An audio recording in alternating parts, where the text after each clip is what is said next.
Hello everyone, welcome to today's section of the medical physiology. और आज से हम स्टार्ट करने वाले हैं जो हमारी पहली यूनिट होने वाली है वो रहेगी द सेंट्रल नर्वस सिस्टम। अब द सेंट्रल नर्वस सिस्टम में मैं ऐसा नहीं है कि सिर्फ सीएनएस वाला पार्ट करने वाला हूँ। इसमें अपन बेसिकली देखने वाले हैं नर्व मसल फिजियोलॉजी का जो नर्व वाला पार्ट है वो, प्लस जो सेंट्रल नर्वस सिस्टम वाला पार्ट है वो। ये दोनों चीज़ें हम इसी यूनिट में देखने वाले हैं, ठीक है। So the first thing that we have to study about this is going to be the classification of nerve fibers. तो हम यहाँ पे देखने वाले हैं nerve fibers के क्लासिफिकेशन को।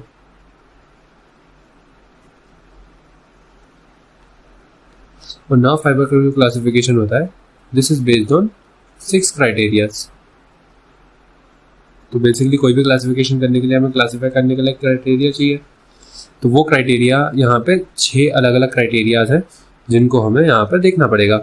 तो the first criteria that we have to study is going to be the structure of nerve fibre. Second, it's going to be the distribution.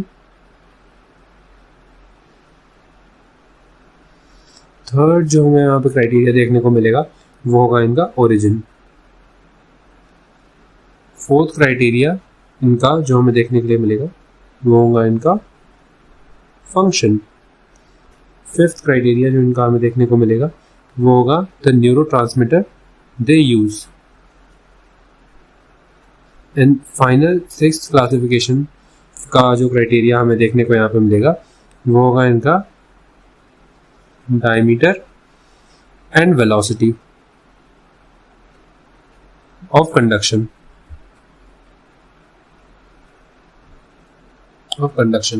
तो ये 6 क्राइटेरिया यहाँ पर है जिनके बेसिस पे हम इनको क्लासिफाई करने वाले हैं। अब यहाँ पर आपको देखने की ज़रूरत ये है कि पहले जो 5 क्राइटेरियाज हैं ये बहुत बेसिक हैं और ये हमारे ज़्यादा काम के हैं नहीं। मतलब ये बस आपको थ्योरी में एक्स्ट्रा लिखने के लिए सबको पता होता है। तो यहाँ पे जो हमारा हीरो क्राइटेरिया है वो है द 6th क्राइटेरिया, क्योंकि यहाँ पर हम देखेंगे the very famous and important question Erlanger-Gasser classification जो यहाँ पर हम देखने वाले हैं। अब पहले 5 की बात कर लेते हैं जल्दी से। तो पहले 5 में अगर आप स्ट्रक्चर के बेसिस पे देखोगे तो आपको मिलेंगे या तो माइलिनेटेड फाइबर्स या फिर अनमाइलिनेटेड फाइबर्स, नर्व फाइबर्स। दूसरा, अगर आप डिस्ट्रीब्यूशन देखोगे तो यहाँ पर आपको देखने के लिए मिलेंगे या तो सोमैटिक फाइबर्स या फिर आपको मिलेंगे विसरल फाइबर्स। अब विसरल को ही यहाँ पे ऑटोनॉमिक नर्व फाइबर्स भी बोला जाता है, तो इस चीज का आप याद रखें। अब यहाँ पे ओरिजिन के बेसिस पे अगर आप देखोगे तो ओरिजिन या तो उनका दिमाग से हो सकता है, क्रेनियम से, या फिर स्पाइनल कॉर्ड से हो सकता है। तो यहाँ पर आपको मैं देखने के लिए मिल सकते हैं cranial and spinal nerve fibres. Function के बेसिस पे बहुत इजी है, बचपन से पढ़ते हुए आ रहे हैं आप। Sensory nerve fibre and motor nerve fibre. Last जो बेसिक क्लासिफिकेशन में है वो तो न्यूरोट्रांसमीटर के बेसिस पे। तो बेसिकली यहाँ पे 2 मेन कैटेगरीज के न्यूरोट्रांसमीटर्स यूज होते हैं। The first one is acetyl co enzyme है, और दूसरा होता है जिनको अपन बोलते हैं कोलिनर्जिक नर्व फाइबर्स, और दूसरा यहाँ पे आपको मिल सकता है एपिनेफ्रिन एंड नॉन एपिनेफ्रिन जो बेसिकली आपके एड्रेनलिन्स होते हैं। तो एड्रेनर्जिक नर्व फाइबर्स। तो ये हो गए अपने पहले 5 बेसिक क्लासिफिकेशंस। अब हमें देखना है हमारा 6वां important classification which is Erlanger Gasser classification, जो ऑफन बहुत पूछा जाता है यूनिवर्सिटी एग्जाम में। इसी के साथ हम एक स्लाइड हिंट देखेंगे जिसका नाम मेंशन नहीं होता है, बट एमसीक्यू के पर्सपेक्टिव से शायद कभी गलती से पूछ ले वो। तो यहाँ पे वो होता है द लॉयड हंट क्लासिफिकेशन। ये आपको पढ़ना नहीं है अलग से, बेसिकली ये बहुत ईजी है, अर्लैंगर-गैसर में ही आता है, अर्लैंगर-गैसर से रिलेटेड है ये बोलना चाह रहा हूँ, पर बहुत ईजी है। तो अर्लैंगर-गैसर क्लासिफिकेशन अगर आप देखोगे तो यहाँ पे आप अपन को लैंगर गैस क्लासिफिकेशन यहाँ पर हम देखने वाले हैं। तो सबसे पहले हम इनको क्लासिफाई करेंगे A fibres, B fibres and C fibres. और ए फाइबर में भी हम इनको क्लासिफाई कर देंगे इनटू ए अल्फा फाइबर्स, यहाँ पर A beta fibres, A gamma fibres and A delta fibres. इन चार में हम इसको डिवाइड कर देंगे। फिर हमारे आते हैं बी फाइबर्स और फिर सी फाइबर्स। तो ये होंगे हमारे बेसिकली जो 6 तरीके के फाइबर्स हमें देखने को मिलेंगे लैंगर गैस क्लासिफिकेशन में। ठीक है, तो अब यहाँ पे अगर हम इनको स्टडी करें तो हम इनके कॉलम्स बना लेते हैं, जिससे स्टडी करना थोड़ा इजी हो जाएगा। अब ये जो सबसे पहले आप ये समझ लीजिए कि यहाँ पर जो आपको नर्व फाइबर्स का ऑर्डर दिख रहा है, this is the decreasing order of the velocity of conduction. ठीक है, अब यहाँ पर अगर आप देखोगे तो हम पहला कॉलम जो यहाँ पर बनाएंगे वो होगा कि इनका कोई स्पेशल पॉइंट अगर अपन को देखना है उसका, इनके बारे में। दूसरा हम कॉलम बनाएंगे कि इनका सेंसरी फंक्शन क्या है।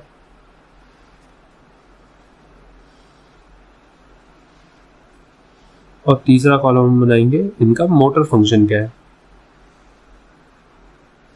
ठीक है, ये हम बेसिकली 3 कॉलम्स यहाँ पे बना लेंगे और इनको स्टडी करेंगे।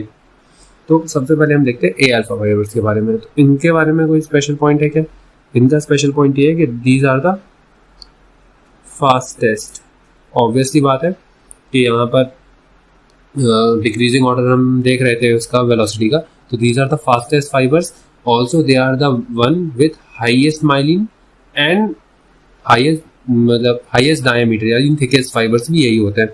इनका सेंसरी फंक्शन अगर आप देखोगे, ये सेंसरी मोटर दोनों होते हैं। सेंसरी फंक्शन इनका देखने को मिलेगा आपको प्रोप्रियोसेप्शन। प्रोप्रियोसेप्शन जिन लोगों को नहीं पता उनको बता देता हूँ कि proprioception is the perception of joints. Joint mobility का परसेप्शन होता है जो कि हमारे लोकोमोशन में मदद करता है, ये होता है प्रोप्रियोसेप्शन। और अगर आपको नहीं आ रहा है अभी समझ में तो आप बस अभी मान लीजिए, इसको आगे हम कवर करेंगे प्रोप्रियोसेप्शन को। ठीक है, अब मोटर फंक्शन इसका देखते हैं। तो मोटर फंक्शन में आपको देखने को मिलेगा these are the alpha motor neurons in spinal cord.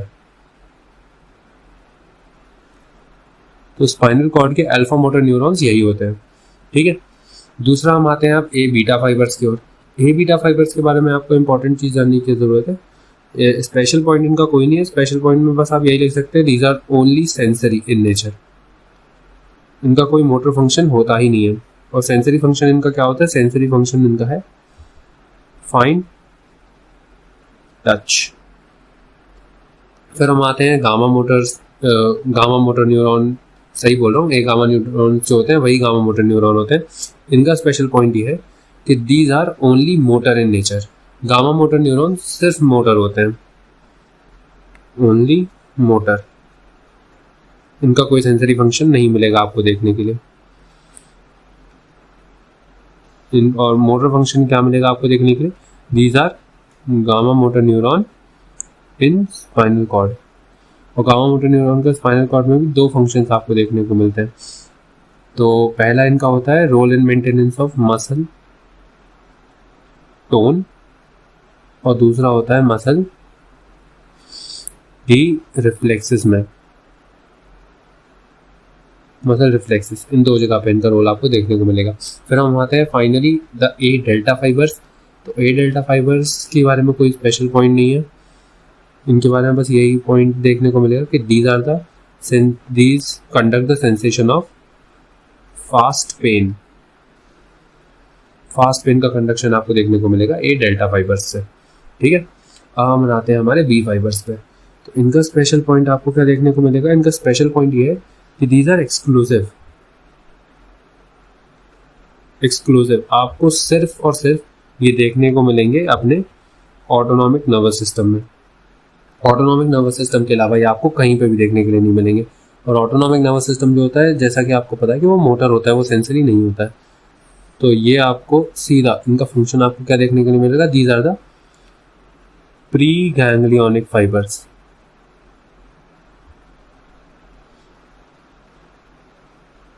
Pre ganglionic fibres होते हैं ये अपने ऑटोनॉमिक नर्वस सिस्टम के। फिर आता है हमारा क्या, सी फाइबर्स के बारे में देखना है हमें। तो सी फाइबर्स के बारे में स्पेशल पॉइंट क्या देखने को मिलेगा, दीज आर द ओनली, अब ओनली जहाँ जाता है वहाँ इंपॉर्टेंट हो जाता है, ओनली अनमाइलिनेटेड फाइबर्स।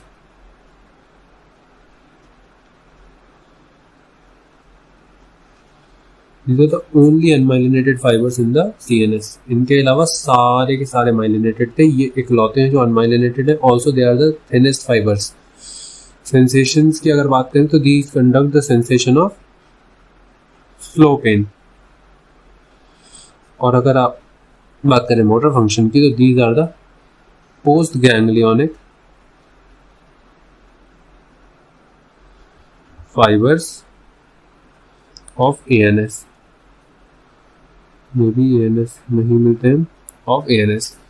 तो बेसिकली यही था अपना जो अपन ने एर्लैंगर गैसर क्लासिफिकेशन देखा, वो यहीं तक था अपना। अब हम थोड़ा सा देख लेते हैं जो मैंने बात करी थी लॉयड हंट क्लासिफिकेशन की। तो लॉयड हंट क्लासिफिकेशन में कुछ भी नहीं है, लॉयड हंट क्लासिफिकेशन बहुत ईजी है। बेसिकली वो इन्हीं के अलग अलग नाम उनने थोड़े से दे के रखे थे, उनने जो अपनी खोज करी थी उसमें, जिसमें अपना जो टाइप ए अल्फा फाइबर्स हैं, these are type 1 fibres, A beta fibres are type 2 fibres, A gamma उनने शायद मिलानी है जो भी हो, उनको पता नहीं था, these are type 3 fibres, and C these are type 4 fibres. तो ये 1 2 टाइप 1, टाइप 2, टाइप 3 और टाइप 4, ये है हमारा लॉयड हंट क्लासिफिकेशन। तो यहाँ पे हमारा खत्म हो जाता है नर्व फाइबर का क्लासिफिकेशन। और उम्मीद है आपको समझ में आया होगा। वीडियो पहली वीडियो है चैनल की और चैनल भी नया है, तो आपको जो भी प्रॉब्लम अगर इस वीडियो में आई हो तो आप कमेंट सेक्शन में बता सकते हो। Thank you.